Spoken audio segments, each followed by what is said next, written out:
comienzo. He dado el título Aspectos prácticos en la redacción de un artículo científico a este pequeño sesión online, indicando un poco que lo que trato de abordar es todos los aspectos formales que tenéis que tener en cuenta a la hora de escribir un artículo científico y enviarlo a una revista, de tal manera que cubriendo todos estos aspectos, digamos, estéticos o prácticos que tienen que cumplir un buen artículo científico, aumente las posibilidades de que sea aceptado por la revista de interés.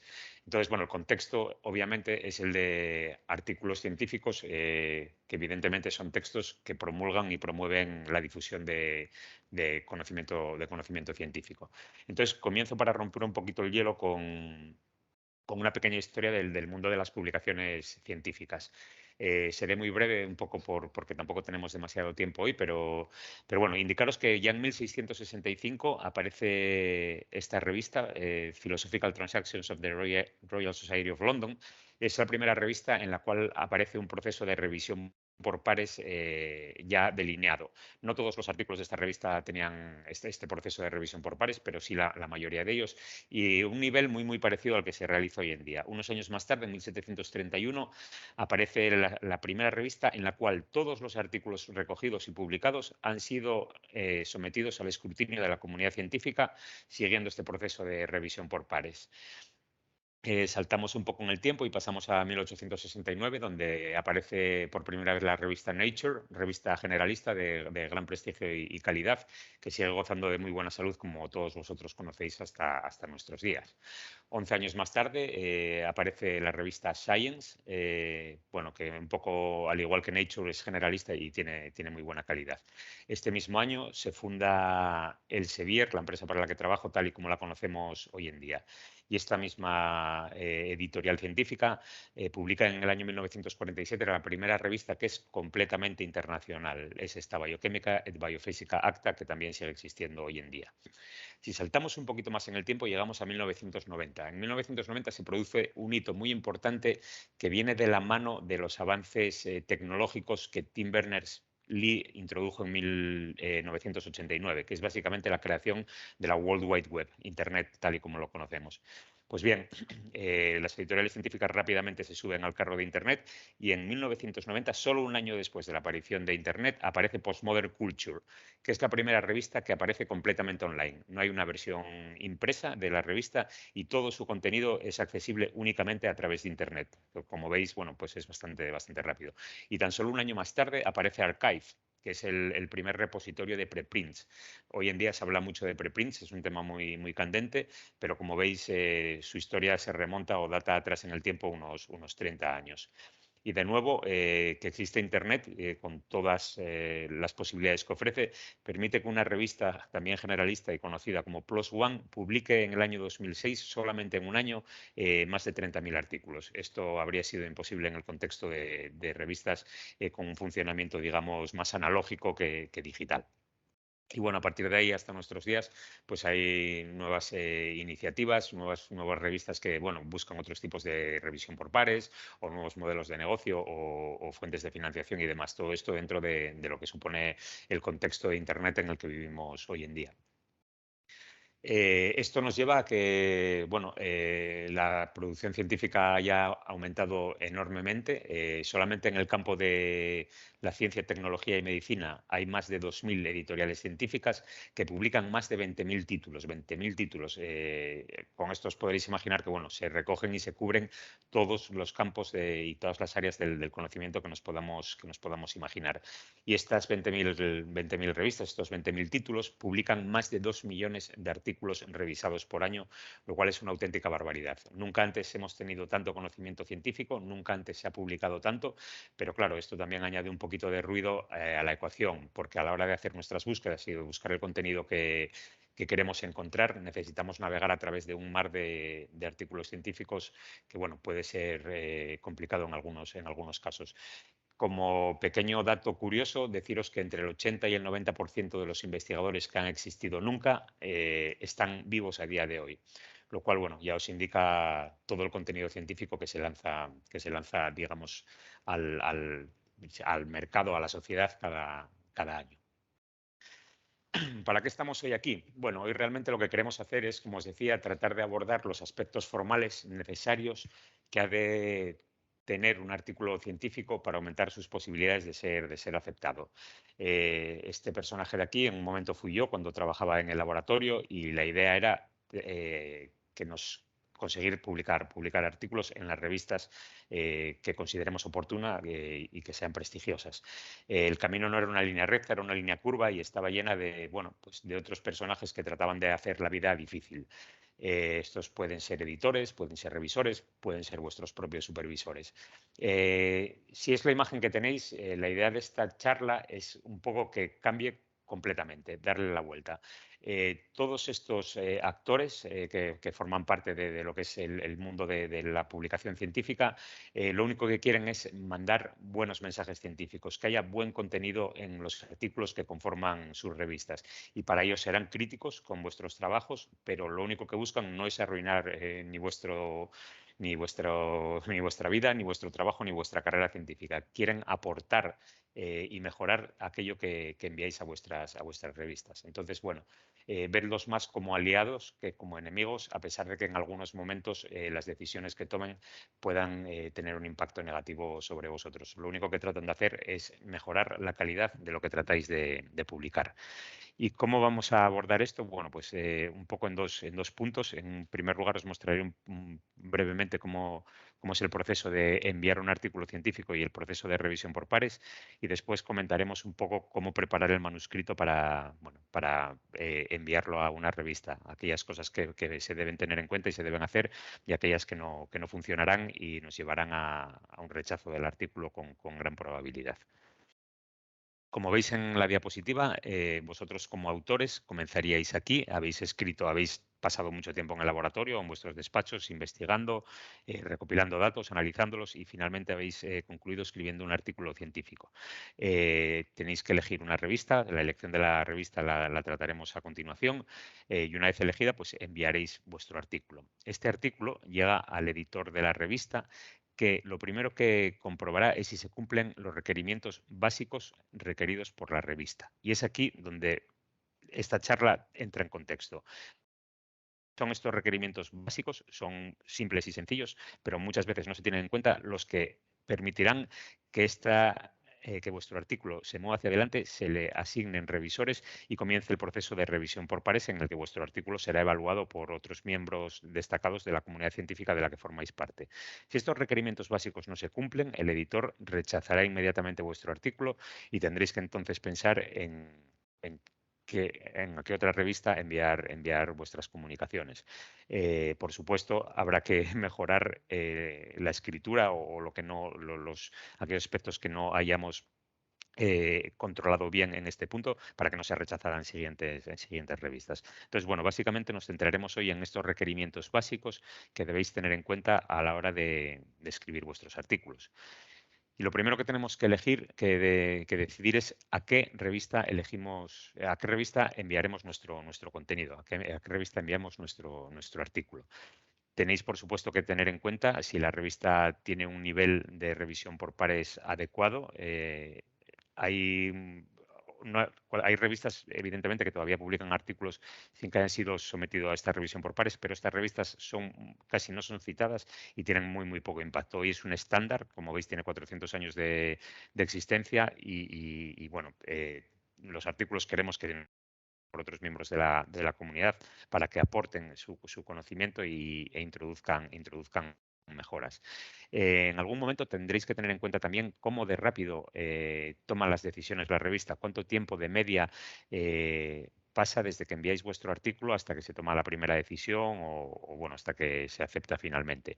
Esto estratégicamente lo tenéis que tener en cuenta a la hora de pedir becas o a la hora de pedir proyectos en las que, bueno, tener artículos publicados siempre tiene un impacto positivo. Por supuesto, a todos los investigadores les interesan las métricas, el factor de impacto, lo que conocemos generalmente por factor de impacto. Y bueno, generalmente hay que buscar revistas que tengan un buen factor de impacto porque esto tendrá un impacto muy positivo sobre nuestros currículums, sobre vuestras carreras investigadoras. Y bueno, desde hace unos años se habla mucho de acceso abierto, de publicar los artículos en acceso abierto y hay muchos mandatos de agencias financiadoras y de instituciones, bueno, tanto públicas como privadas, que exigen que toda la investigación que se haga financiada por ellos sea publicada en acceso abierto. Bueno, esto también lo tenéis que tener en cuenta a la hora de elegir la revista que pueda resultar interesante para vosotros. En este contexto del acceso abierto, comentaros, y esto es importante, que han aparecido lo que llamamos revistas dudosas o revistas predadoras. Estas revistas básicamente os invitarán a que publiquéis en ellas, tendréis que pagar por publicar en acceso abierto. Tenéis unas altas posibilidades, muy, muy altas, de que vuestro artículo sea publicado de una manera muy rápida, pero estas revistas desaparecerán en pocos meses, se quedarán con el dinero que habéis pagado y, lo que es peor, vuestro trabajo, que no podréis publicar en otra revista porque ya ha sido publicado, no recibirá citas y no tendrá mucho crédito. Entonces, sí os recomiendo que prestéis atención en el momento de elegir la revista a no encontraros con casos como estos. Y bueno, como estos. Y para demostraros un poco, para mostraros un poco que esto sucede, comparto un mensaje que recibí pues hace unos meses, en febrero, si no me equivoco.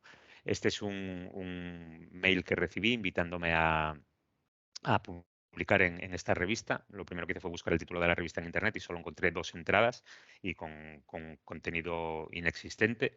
Y bueno, luego si leéis un poquito a lo largo del mensaje, pues se explica por sí solo, ¿no?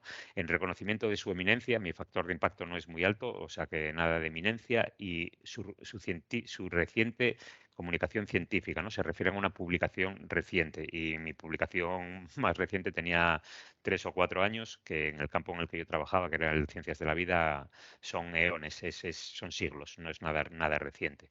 Además de eso, me invitan a enviar mis artículos, mis investigaciones, como adjunto, como un archivo adjunto a este mensaje.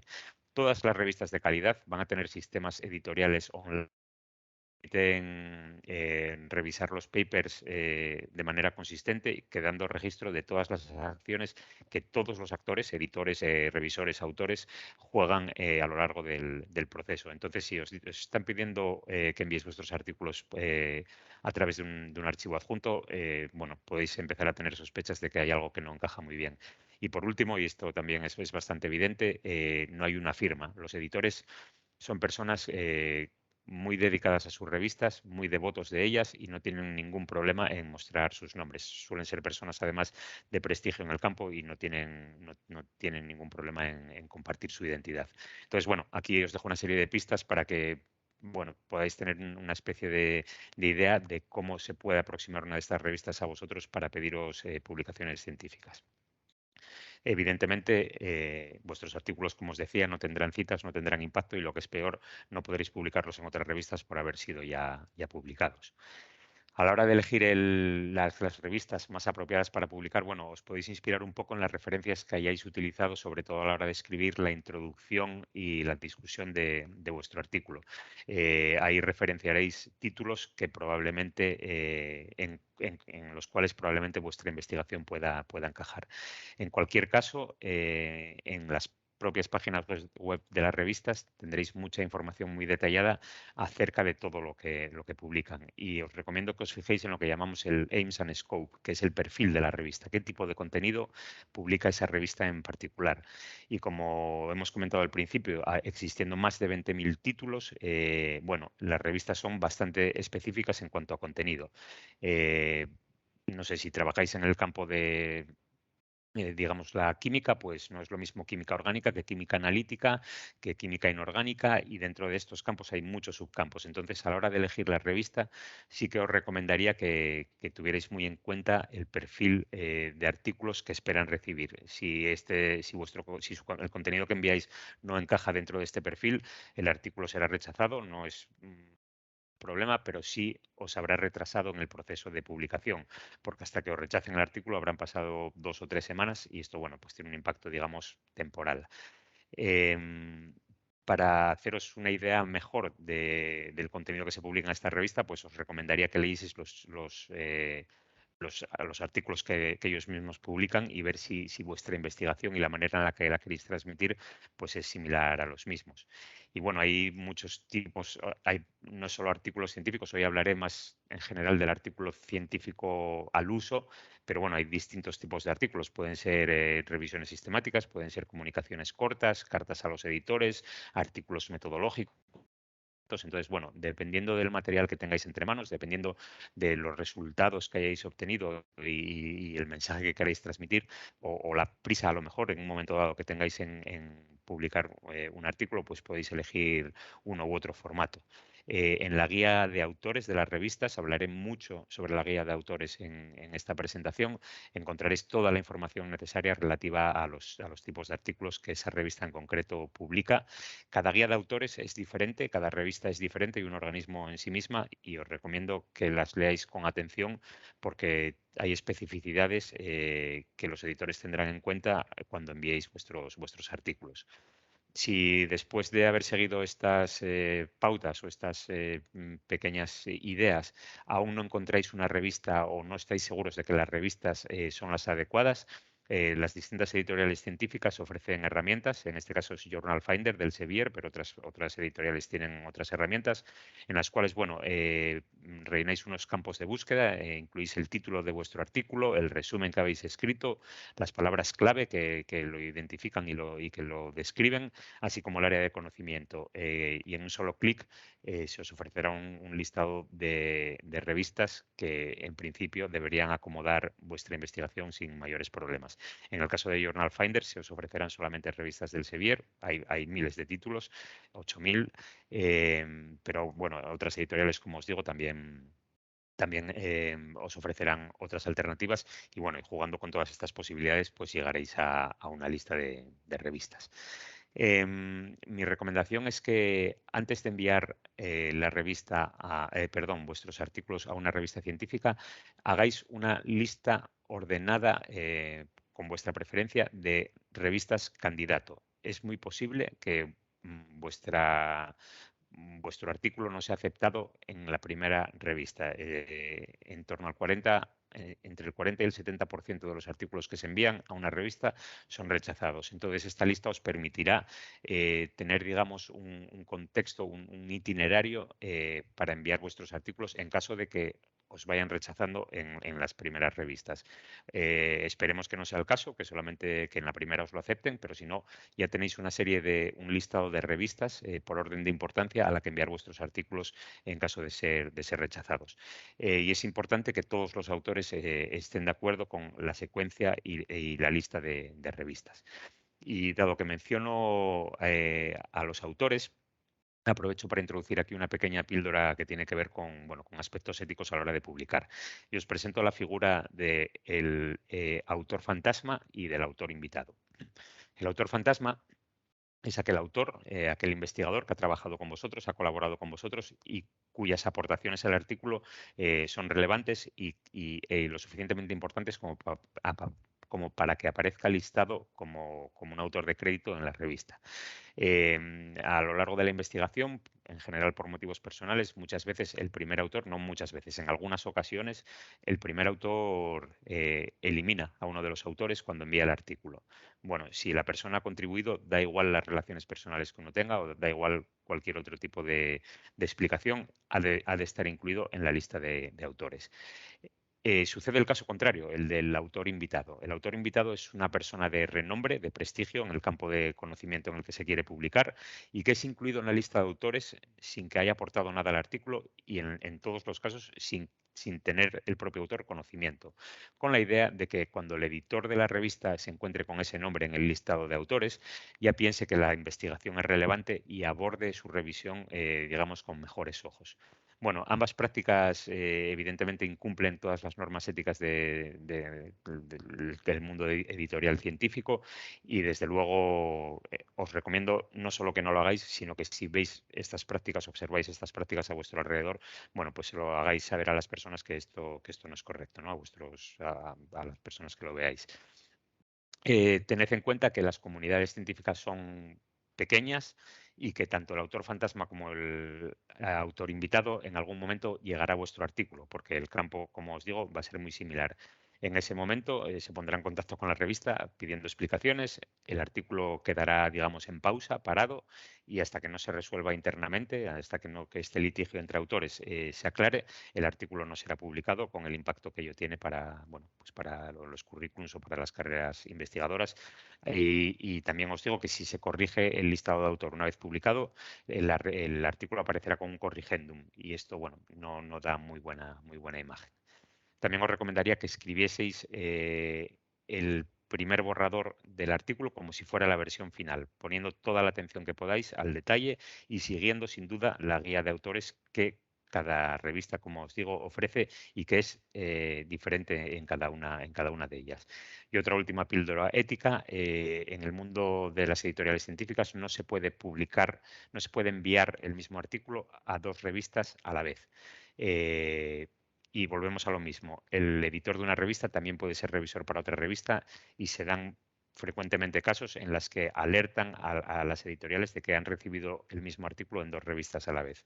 Si esto sucede, es posible que las revistas tomen medidas como que os veten durante 6 o 2 años, entre un tiempo entre 6 y 2 años, para publicar en ellas, aparte de bueno, todo el componente más de prestigio que viene asociado. Entonces, bueno, evidentemente estoy seguro de que ninguno llevará a cabo estas prácticas, pero si lo veis a vuestro alrededor, pues os recomiendo que se lo hagáis saber a las personas implicadas, involucradas, bueno, que esto no es aceptable ni correcto. Y de nuevo, os invito a leer la guía de autores específica de cada revista una y otra vez. Ahí tenéis toda la información. Yo os voy a dar unas pequeñas píldoras en esta presentación, pero toda la información específica de la revista la encontraréis en la guía de autores. Es el principal mensaje que os puedo transmitir a lo largo de esta presentación. Las guías de autores aparecen muy claramente en las páginas web de las revistas, son de fácil acceso y ahí, como os digo, os encontraréis toda la información necesaria para escribir el artículo acorde a las normas que espera esa revista. Con algún comentario de un editor, problemas bueno, con el envío de los artículos. Pues los artículos están fuera del perfil de la revista. Si la investigación es brillante y excelente, pero es de ecología y lo mandáis a una revista de medicina, pues evidentemente no os lo van a publicar.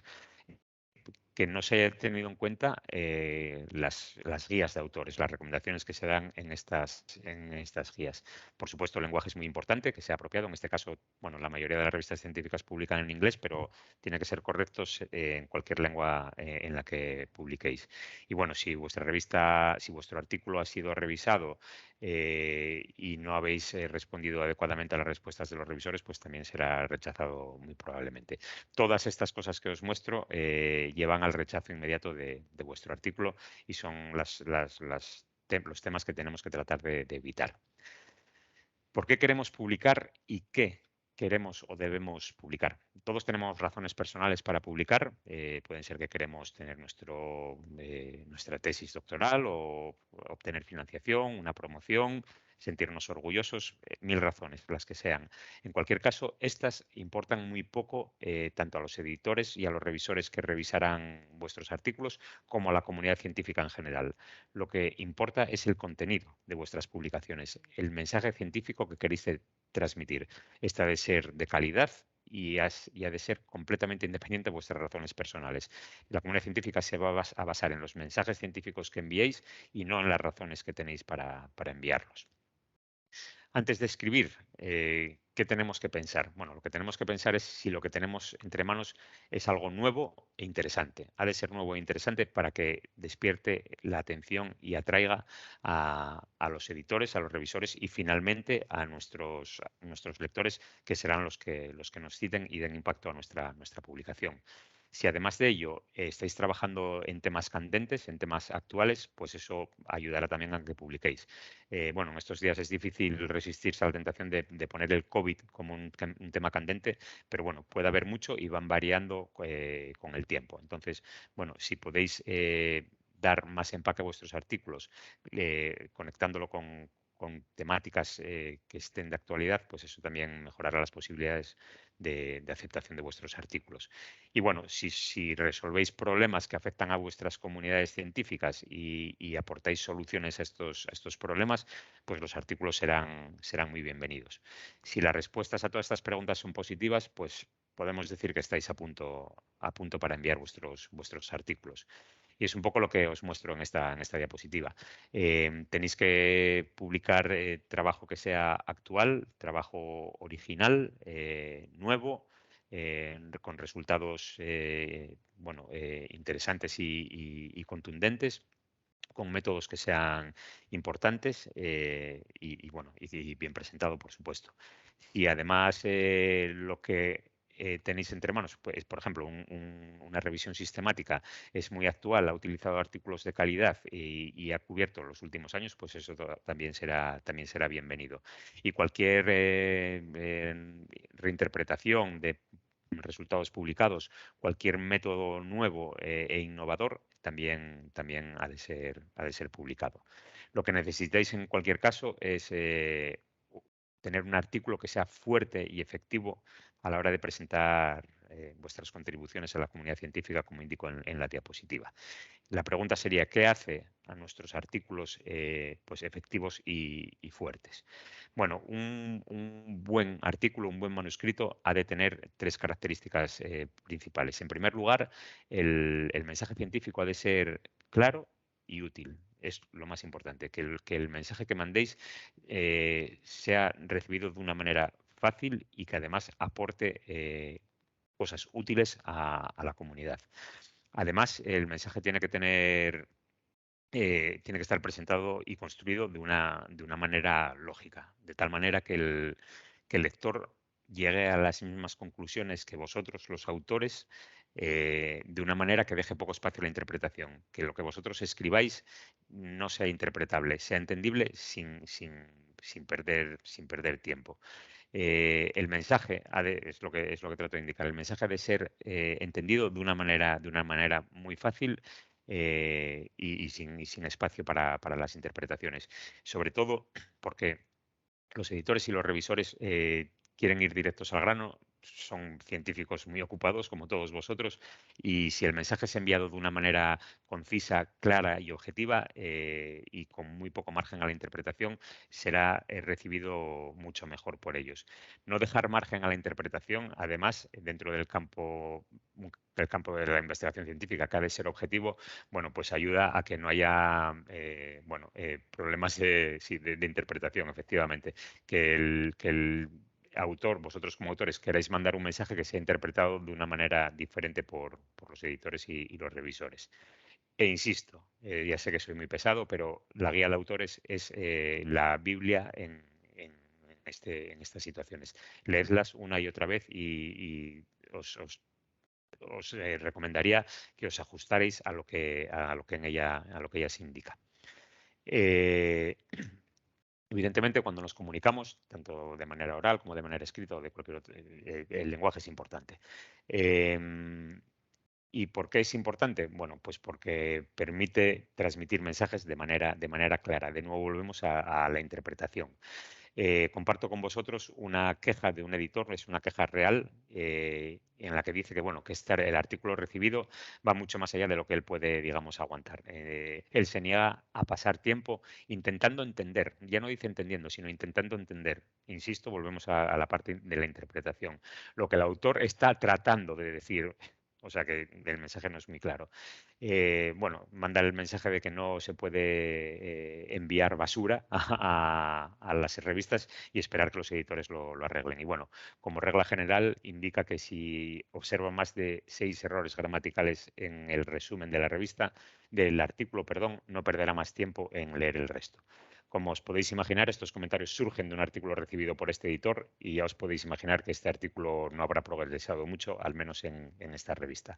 Son todo aspectos formales lo que tenéis que tener en cuenta y es una pena que, por no considerarlos, vuestro artículo sea rechazado cuando su contenido científico es posible que sea muy interesante para toda la comunidad.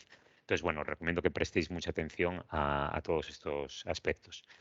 La mejor recomendación que os puedo hacer es que escribáis con claridad, de manera objetiva, de manera precisa y, a ser posible, breve. Bueno, no es la mejor idea que os puedo dar. La mejor idea que os puedo dar es que leáis la guía de autores y os acomodéis a ella una y otra vez. Es muy, muy importante. Tened en cuenta que las guías, repito, las guías de autor son específicas de revista y es lo que ceñirse a ellas indica un respeto hacia la revista y hacia todos los miembros de su comunidad, editores, revisores, pero también lectores, vosotros mismos. Y en general, la idea es utilizar un poco la empatía y que escribáis y enviéis lo que os gustaría leer a vosotros, el tipo de artículo que os gustaría leer a vosotros. Si seguís un poco esta guía, que es más de sentido común que de otra cosa, estoy seguro que la redacción de vuestros artículos mejorarán bastante. Utilizamos el lenguaje científico, es diferente en los contextos en los que lo utilizamos. Y ahora vamos a hablar del lenguaje científico. El lenguaje en general, bueno, no nos dirigimos igual a nuestros colegas, que a nuestros amigos, que a nuestras familias y demás. En el campo de las publicaciones científicas sucede un poco lo mismo. Hay que utilizar un lenguaje que sea científico. Y para ello os recomendaría que utilizarais frases que fueran directas y cortas y que además contuviesen solamente una idea o un pequeño trozo de información por frase. Y también que prestéis mucha atención a la puntuación. Parece poco relevante, pero en este ejemplo se ve que una coma o un signo de admiración cambia completamente el significado de una frase. No es lo mismo ir a comerse al abuelo que ir a comer con el abuelo o invitar al abuelo a comer. Entonces, bueno, prestad atención a la puntuación porque es importante. Y para bien o para mal, la mayoría de las publicaciones científicas hoy en día se publican en inglés, que estoy seguro no es la lengua madre de la mayoría de los que estamos aquí. Como regla general, escribáis en el lenguaje que escribáis, evitad frases subordinadas con mucho contenido o muchas ideas en ellas. Y si esto en general, pero si lo hacéis en un idioma que no es el vuestro, será muy complicado de manejar. Mi recomendación es que no utilicéis frases subordinadas, ni frases muy largas, ni frases dentro de frases dentro de frases, porque esto confundirá a los lectores y, de nuevo, lo que quieren los editores, los revisores, los lectores finalmente es que los mensajes sean claros, concisos y se llegue a ellos sin tener que perder mucho tiempo en interpretar. Dicho esto, pasamos a lo que es la estructura de un artículo de investigación. Compartiré con vosotros la estructura de un artículo típico, pero como os comentaba, hay diferentes tipos de artículo que, bueno, harán que esta estructura pueda variar un poco. No es lo mismo un artículo de investigación al uso, como lo que yo os iré presentando a lo largo del resto de las diapositivas. No es lo mismo esto que una revisión sistemática o que un artículo metodológico. Entonces, bueno, habrá singularidades y diferencias y todas ellas se abordan en las guías de autores. También varía un poco el estilo de los artículos dependiendo de la disciplina en la que trabajéis. No son lo mismo humanidades, ciencias sociales, medicina o geología. Entonces, bueno, todo eso lo tenéis que tener en cuenta. En cualquiera de los casos, la estructura general de un artículo científico es la que os presento. Un primer bloque, se hace la comparación con un pez, en este caso, más que nada por el tamaño del contenido, ¿no?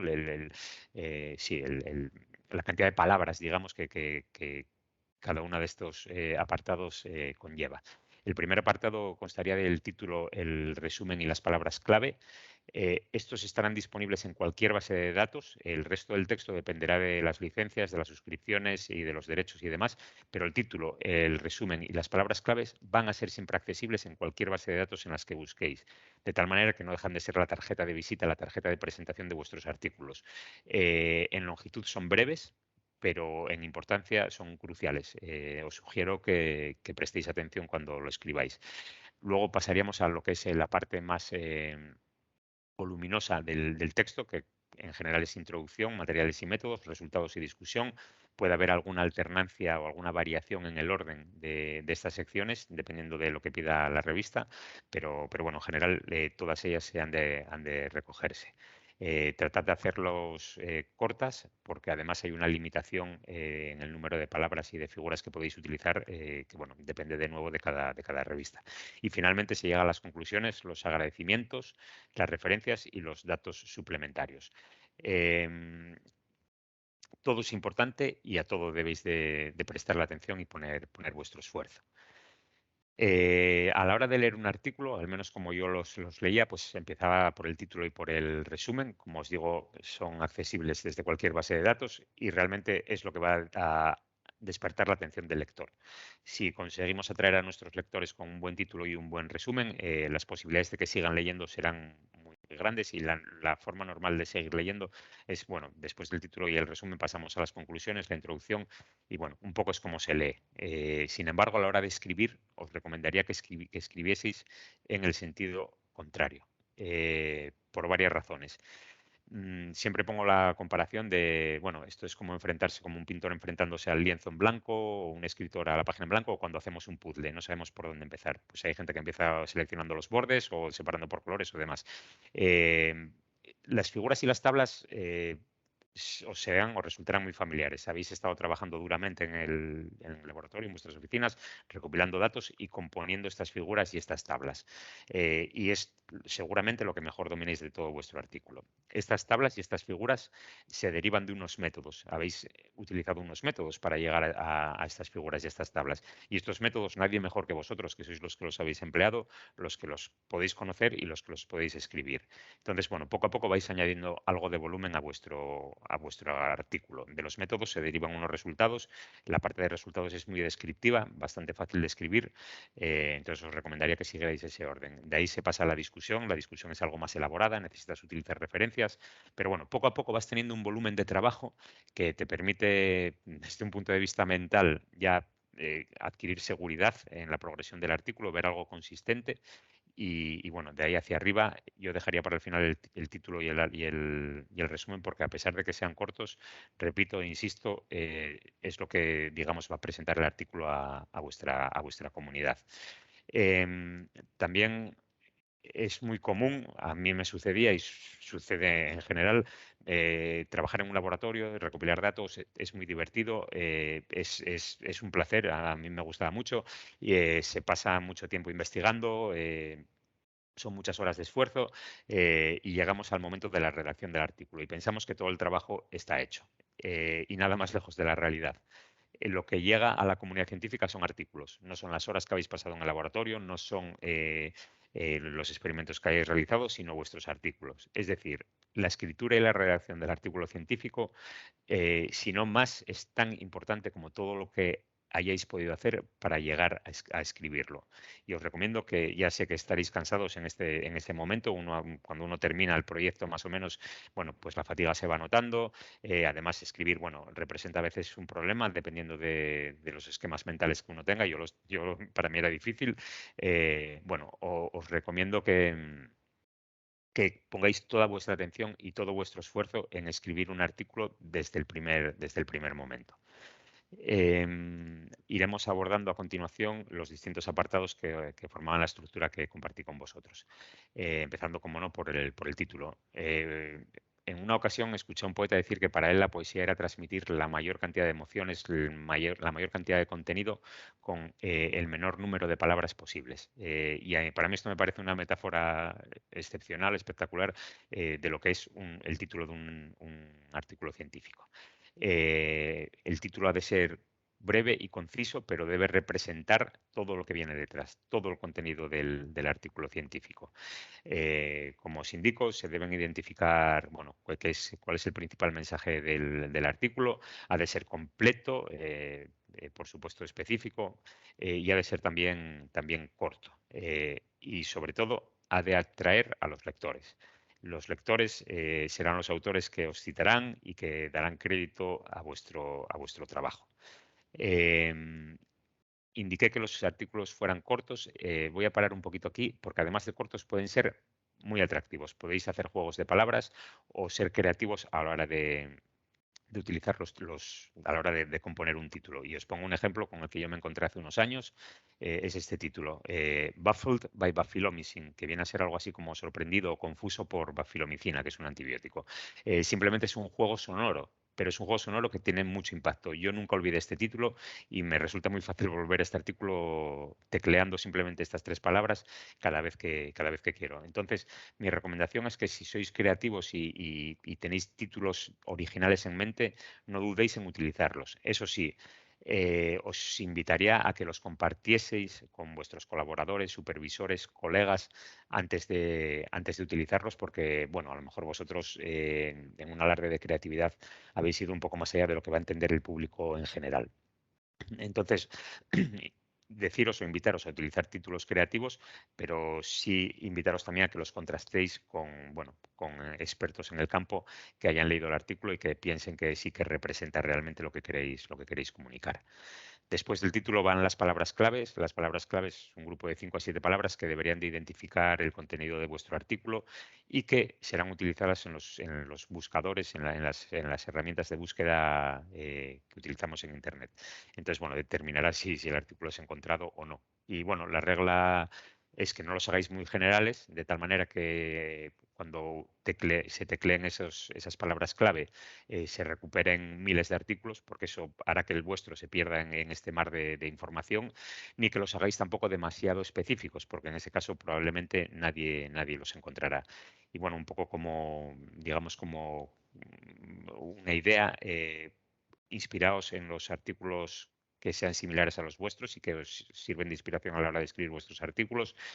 Y una vez que tengáis unas palabras claves, jugad con ellas en las bases de datos, en los buscadores y mirad el tipo de artículos que recibís de vuelta. Si creéis que representan artículos como el vuestro, entonces estáis en el buen camino. Las palabras clave, evidentemente, no van a determinar que el artículo sea aceptado o no, pero sí van a ser muy relevantes a la hora de que vuestros artículos sean encontrados en este océano de publicaciones. Y de ahí pasaríamos al resumen. El resumen, en principio, debería consistir en un solo párrafo y en el que, digamos, publicitéis vuestro artículo. Tenéis que resumir el problema que tratáis de abordar, el método que utilizáis, los resultados a los que habéis llegado y las conclusiones, pero de una manera muy sucinta y concisa. Y es muy importante que respondáis a 2 preguntas en este apartado. Lo que habéis hecho y cuáles son los principales descubrimientos o las principales respuestas que habéis obtenido. Esto es lo básico para un artículo. En general suelen ser muy cortos, como os indico aquí, entre 50 y 250 palabras. Los hay algo más largos, de 500, pero tiene que ser algo destilado, una condensación de vuestro artículo en el cual, bueno, como os digo, os dais a presentar. El resumen es un momento en el que el lector puede quedar atrapado y es lo que realmente queremos a la hora de publicar nuestros artículos científicos. Tras el apartado del resumen, llegamos un poco a lo que es el cuerpo central del artículo de investigación y en ello es introducción, materiales, métodos, resultados y discusión. En la introducción hay que explicar cuál es la idea detrás del trabajo. Tienes que identificar el propósito del trabajo y también la hipótesis que habéis establecido para realizar vuestra investigación. Realmente lo que estáis haciendo en la introducción es aportar un contexto, dar el contexto al resto del artículo. En la introducción se suelen utilizar referencias, puesto que hay que contextualizar el trabajo. Yo os recomendaría que todas las referencias que utilicéis, no solo para la introducción, sino para todo el artículo, sean de la mejor calidad posible. Y si cumpliendo este requisito está representada alguna referencia de la revista a la que enviáis vuestro artículo, bueno, pues esto hará que el editor mire vuestro artículo con cierta positividad. Y otra recomendación que os hago a la hora de escribir el artículo es que vayáis de lo general a lo específico en su redacción, porque esto pondrá vuestra investigación en contexto de una manera mucho más fácil y natural para el lector. Una vez realizada la introducción, pasaríamos a los métodos, a los experimentos que hemos realizado para resolver esa hipótesis que hemos contextualizado en la introducción. Pensad en un artículo científico como un flujo de información. En una introducción vosotros exponéis el problema que queréis tratar, en los materiales y métodos que habéis elegido los materiales y métodos correctos para responder a la pregunta o a la hipótesis que habéis incluido en la introducción, y de ella se derivarán unos resultados que tienen que ver con esos materiales y métodos, y de ahí una discusión. Es muy importante el flujo y la coherencia a lo largo de todo el artículo científico. Básicamente es como contar un cuento, es como contar una historia, es dar cierta continuidad, y todo ha de estar alineado y ser coherente. El objetivo de los métodos y de esta sección, material y métodos, es que cualquier investigador en cualquier lugar del mundo y en cualquier momento pueda repetir el trabajo que vosotros habéis hecho. Y para eso, bueno, se os puede exigir mayor o menor grado de detalle. Suelo comentar que en el campo en el que yo trabajaba, si trabajabas con un anticuerpo, no solamente tenías que poner la casa comercial la referencia del anticuerpo, sino incluso el lote del anticuerpo. Hasta ese grado de especificidad se puede llegar. La idea, volvemos a lo mismo, que cualquiera en el mundo pueda replicar vuestros experimentos. Los métodos, es muy importante que abordéis el tema de cómo recopiláis los datos y cómo los analizáis. Eso tiene que estar incluido en este apartado. Y en general, los editores suelen ser personas de cierto prestigio que ya no pasan tanto tiempo en el laboratorio, pasan más tiempo leyendo e informándose en el despacho, y pueden no estar muy interesados en este apartado, pero los revisores son científicos como vosotros que estarán muy interesados en replicar alguno de estos experimentos y prestarán mucha atención al detalle. Así pues, tenerlo en cuenta porque lo revisarán vuestras secciones de material y métodos con lupa. De los experimentos que hagamos se derivarán unos resultados y básicamente, bueno, es una sección, no es muy difícil de escribir porque básicamente tenéis que describir los resultados que hayáis encontrado. Evidentemente, estos resultados se tienen que relacionar con los métodos utilizados y por ello los métodos han de ser apropiados. Con la imagen que os pongo, con el iceberg, lo que trato de mostrar es que solo podréis utilizar una parte de vuestros resultados para un artículo científico. Volvemos a lo que he comentado con anterioridad: horas de laboratorio, fines de semana, mucho esfuerzo, muchos datos generados, pero solamente unos poquitos tendrán cabida en el artículo científico. Os recomiendo que todo lo que no consideréis relevante no lo incluyáis en el artículo, porque lo único que añadirá será ruido y distracción para los lectores. Una parte, al menos, de todos estos datos se puede ir a la parte de datos suplementarios siempre y cuando tengan que ver con la investigación. Es un buen momento los resultados también para decir que vuestros resultados son diferentes a los publicados por otras personas. Muchas veces pensamos que si no podemos replicar los experimentos de otros, bueno, pues nuestro artículo será rechazado y demás. La ciencia avanza un poco rompiendo dogmas y un poco estableciendo debates y discusiones.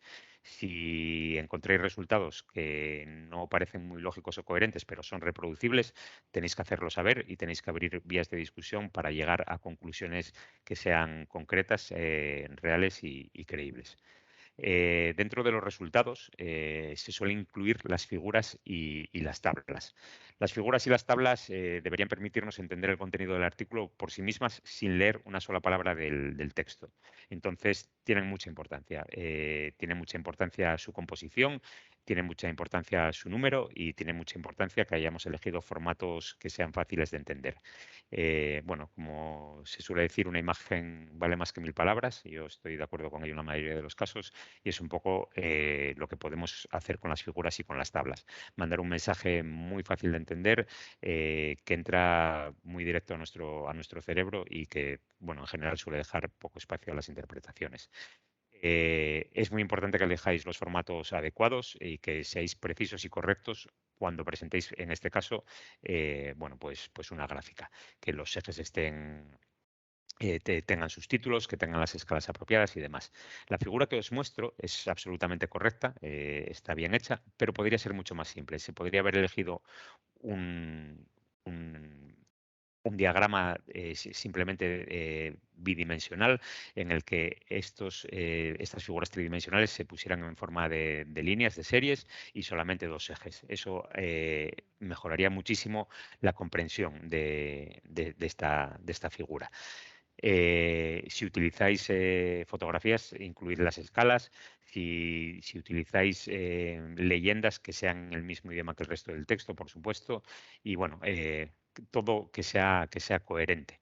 Hay algo que decir con respecto al uso del color. Hace años publicar en color era muy caro y la mayoría de las figuras se publicaban en blanco y negro. porque había que imprimirlas y, como os digo, el color era caro. Hoy en día mucha gente sigue o seguimos imprimiendo artículos solamente en blanco y negro, y además de esto hay un 10%, un 12% de la población en el mundo que son potenciales lectores vuestros, que son daltónicos, son ciegos a algún color. Entonces, utilizar el color desde luego es bienvenido porque, bueno, muchas veces ayuda y da cierto empaque a nuestros resultados, pero tened en cuenta siempre a esa parte de la población que va a ver vuestras figuras en blanco y negro. De tal manera que si, como en el ejemplo que os muestro, tenéis dos series, además de identificarlas por el color, utilizar otros identificadores, otros atributos, pues un círculo y un triángulo, un cuadrado y un rombo. Pero que no podamos distinguirlas únicamente por el color, sino por algún otro atributo. Y si tenéis tablas muy largas que aportan muy poco al artículo, no las incluyáis en los resultados, si acaso llevarlas al material suplementario, pero bueno, como lectores, digamos que nos disuade un poco de seguir leyendo el tener que enfrentarnos a tablas muy largas que tampoco sabemos realmente lo que nos aportan. Y de los resultados se deriva una discusión. Al igual que os decía que los editores no pueden no tener demasiado interés en los métodos, la discusión es una parte que les encanta. Es la parte en la que vosotros como autores tenéis que examinar, interpretar y cualificar los resultados que hayáis obtenido. Y por supuesto, bueno, pues inferir conclusiones de ellos. Bueno, tenéis que considerar las implicaciones de los resultados que habéis presentado y por supuesto la discusión tiene que tener que ver, siguiendo este flujo del que hablábamos con anterioridad, con los resultados que habéis obtenido. No es el momento de introducir nuevos términos ni nuevos conceptos, es simplemente el momento de evaluar los resultados que hayáis obtenido. Entonces, bueno, también es un buen momento también para sugerir qué es lo que ha podido suceder cuando no se replican experimentos que otros han hecho o cuando se llega a conclusiones diferentes. Y si hay limitaciones, no seáis tímidos, también las podéis poner. Una investigación está siempre, es un continuo, nunca termina. De un proyecto se deriva a otro y se deriva a otro. Siempre va a haber limitaciones en los artículos y dice bastantes cosas positivas del investigador que sea consciente de ella. Incluso, bueno, en algún momento en los artículos se pueden proponer futuros experimentos para concluir la investigación o para seguir trabajando en ella. La discusión, como os digo, es una parte que el editor mirará con lupa y es otro buen momento para utilizar las mejores referencias que podáis. En la investigación, perdón, en la discusión, al igual que en la introducción, es un momento en el que, bueno, hay mucho material referenciable que merece crédito y, por tanto, aparecer en la bibliografía final. Tras la discusión llegaremos a las conclusiones, que básicamente es el lugar donde mostraréis cómo vuestros trabajos hacen avanzar vuestros campos de conocimiento.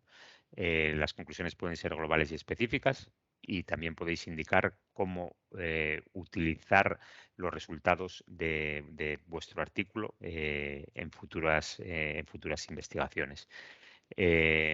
No resumáis el artículo y no juzguéis vuestro propio artículo, no juzguéis su impacto. Esto lo harán los editores, los revisores bueno, en general todos los miembros de la comunidad científica a la que os dirijáis. Las referencias. Hay que dar crédito a aquellos que nos han inspirado, que han inspirado nuestro trabajo, y para ello están las referencias. Y las referencias, cada revista os pedirá un formato diferente. En la guía de autores, de nuevo, encontraréis todo lo relacionado a las referencias, al formato de las referencias que la revista espera recibir y que, como os digo, es específico de cada revista. Va a haber diferencias en las referencias, en el estilo de las referencias, en cada revista, y los editores lo leerán, porque los editores, las referencias es otro apartado que les gusta mucho porque es el material con el que trabajan. En el laboratorio pues se trabaja mucho con tubos de ensayo y pipetas, los editores trabajan con textos y con referencias. Le prestarán mucha atención, no solamente a que sean de buena calidad, sino a que estén referenciadas, a que los artículos estén referenciados correctamente en cuanto a estilo.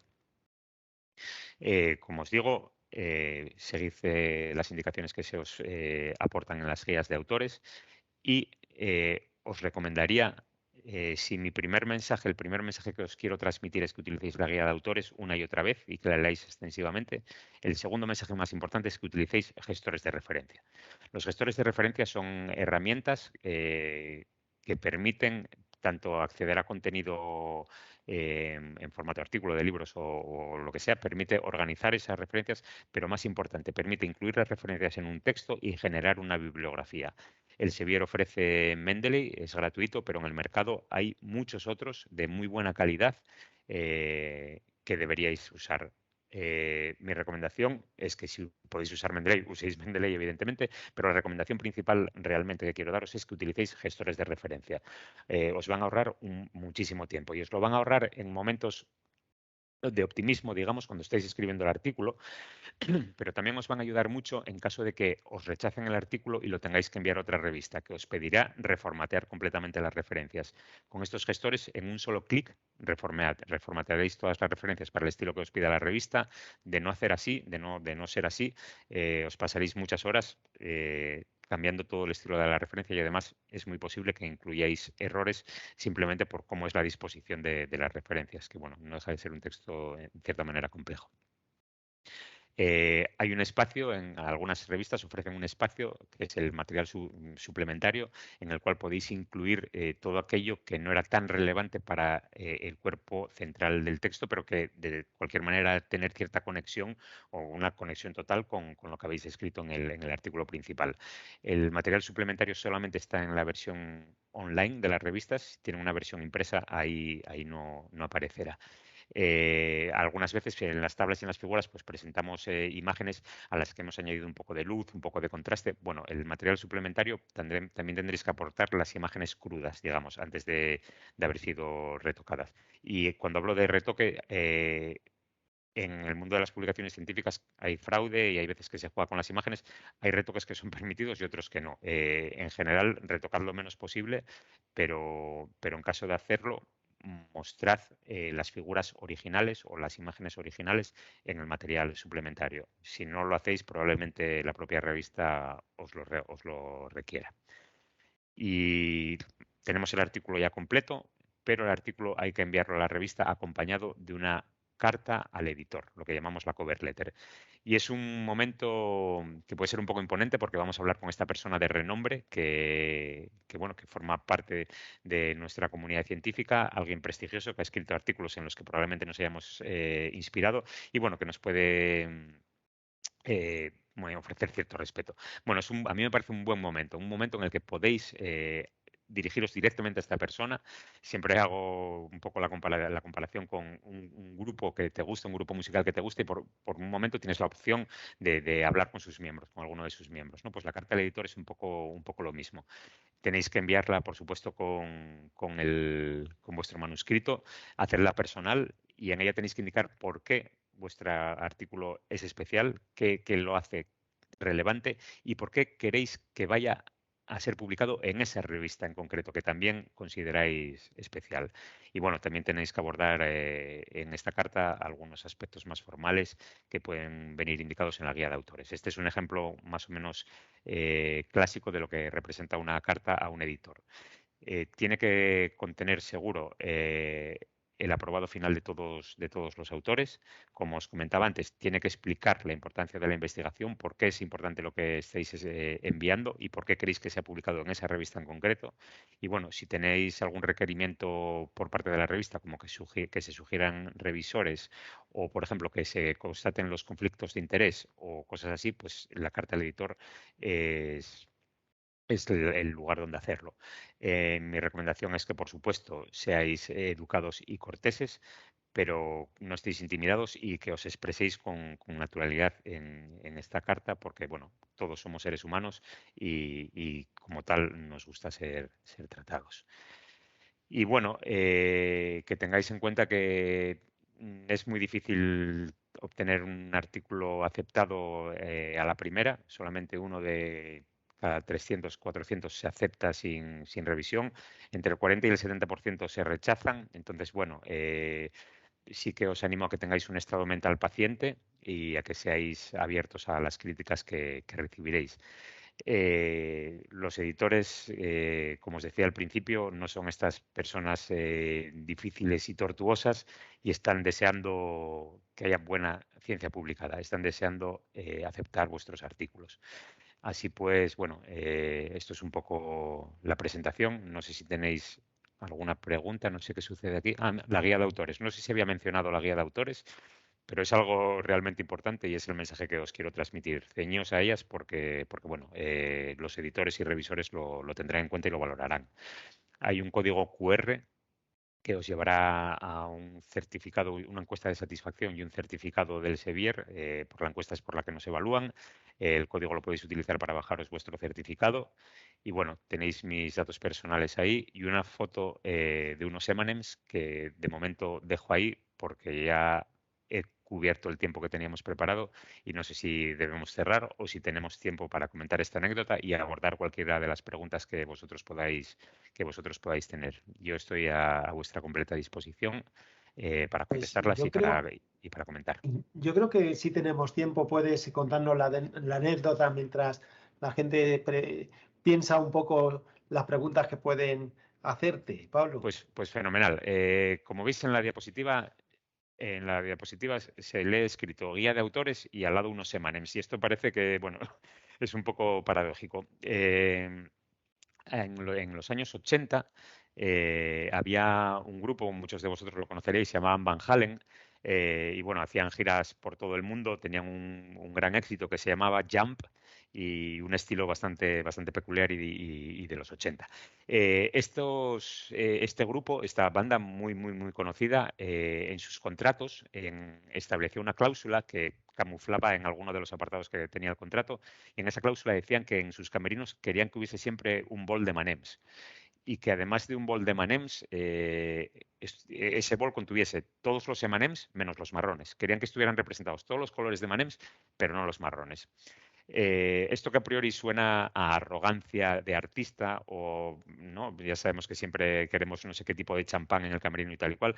No, con esto lo que estaban estableciendo era un control de lectura del contrato. Si ellos llegaban al camerino y no había M&M's, nadie se había leído el contrato.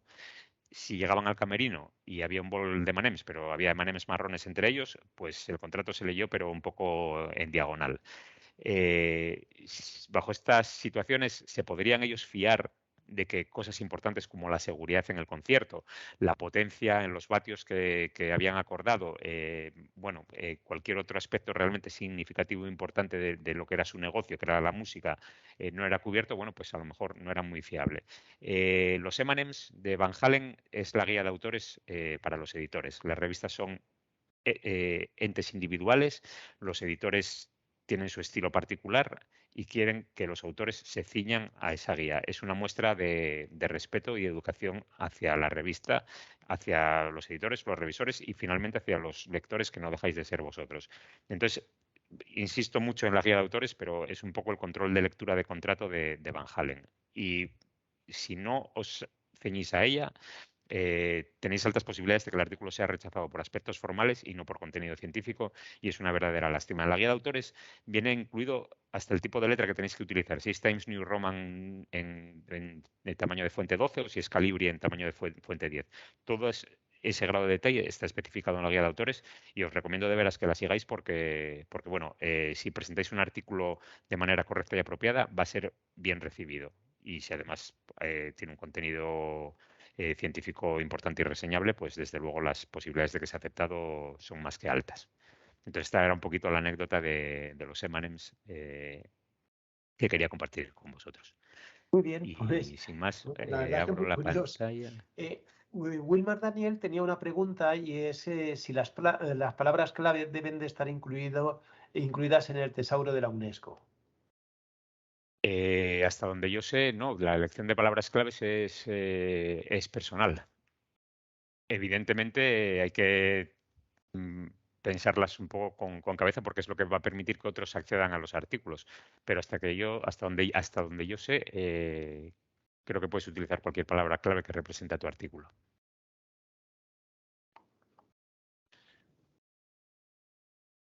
No sé si alguna pregunta más. Pues parece que la gente ha quedado muy satisfecha con tus explicaciones. No aparecen así preguntas.